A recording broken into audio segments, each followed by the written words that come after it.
Hello and welcome back to a new Rage Gaming video, and today, oh hell yeah dude, we're talking From Software, the guys behind Demon Souls, Dark Souls, Bloodborne, Sekiro, and of course, the upcoming Elden Ring. They've finally broken their silence with a new official blog post all about Sekiro, not Elden Ring. I'm conflicted in how happy I am to hear more about Sekiro, but my sadness about Elden Ring. Sekiro was Game of the Year 2019, and it had us follow this incredible story of the one-armed wolf, the disgraced and disfigured warrior who survived death after his master was kidnapped. It was set in the late 1500s of the Sengoku Japan period. We made use of prosthetic tools, ninja abilities, all to take revenge and restore the honor of Sekiro. And it was so good. I loved it. One of the best games I've ever played, and definitely one of the best stories I've ever experienced. Obviously, I love the From Software games, and to no one's surprise, I love Sekiro. Which is why I was wondering not too long ago actually,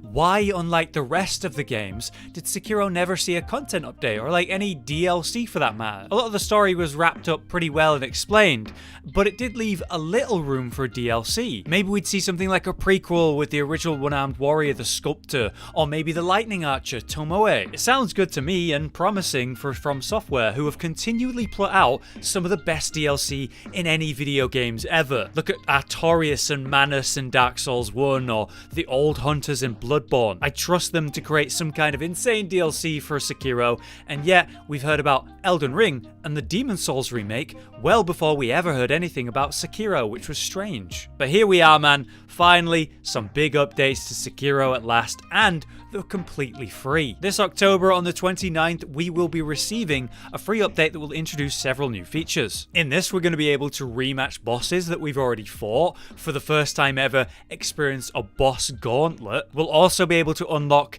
different cosmetic appearances for Sekiro, and for the first time, there'll be an online element in the game. So let's break down the explanations of each of the new features. Firstly, we hear about the reflections and gauntlets of strength, described as old and new tests for the one-armed wolf. The sculptor's idols that we originally used to visit memories would allow us to go back into the past to give perspective to the story in different ways, and we'll be using these again to access the reflections. These reflections will let us replay any boss fight we've beaten already, which is a wonderful way to practice, say, speedrunning or improve our skill in a specific fight, which, hey, probably gonna come in handy when you think about the new gauntlets of strength, which are hardcore single life challenges to test your skill as a player. And if you die at any point during them, you'll be sent all the way back to the start as per the true Dark Souls experience, Punish the Weak. These two mechanics are wonderful. They give us a way to replay our favourite fights, or maybe tackle the ones that we struggled with. Whether you're a speedrunner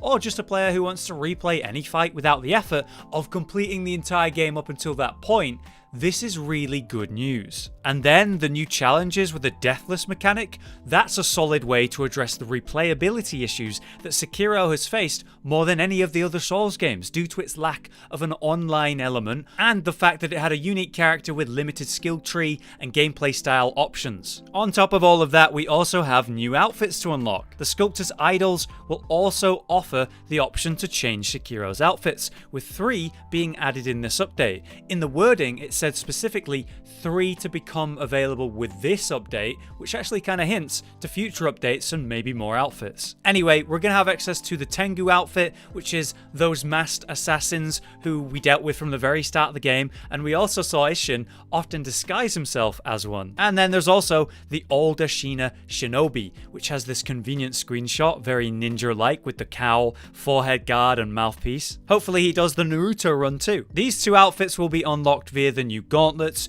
to reward the players who beat them. But then also, the 3rd outfit will be rewarded upon completing the game for the first time. So hey, we might actually have access to that the moment the update hits, if it's rewarded proactively, or maybe we have to play it again. We're also not sure about what this 3rd outfit is yet. The outfits are described as cosmetic in nature to celebrate your achievements in the game, not necessarily impact the gameplay in any direct way, which is a great way to incentivize players to go back and play some more Sekiro. Wonderful. Finally, the Remnants, the first online feature of Sekiro, introducing a new player movement and text recording system to aid you or the other players going through their journey, i.e. it's that classic Souls system we've seen in all the other games. Leave notes for others others to help them along their way, or obviously troll and trick them, or more importantly, see the recordings of what another player was doing in their game for up to 30 seconds at a time. We'll be able to record remnants, and after we record these remnants, we can upload them with a written message for other players to watch and read. So you could record something in a specific spot that's useful, like say revealing a hidden path or how you defeated some enemies,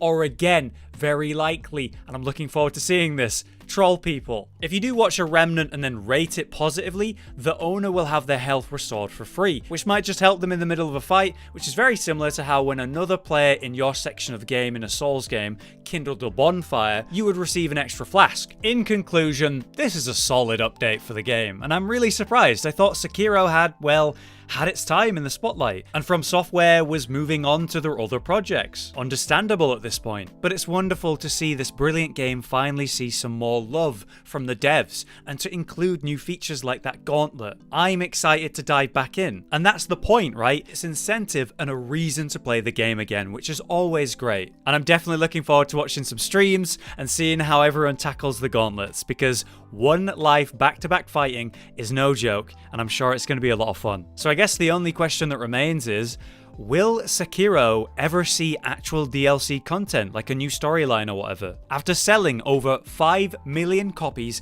and winning Game of the Year, I do think it's worthy of new content or a DLC. And it certainly seemed like we'd see some kind of maybe sequel to Sekiro after the true ending of the game, the journey to the west, a new land, a new story. That could at least be a DLC, if not a full sequel like I originally thought. Only time will tell, I suppose, though.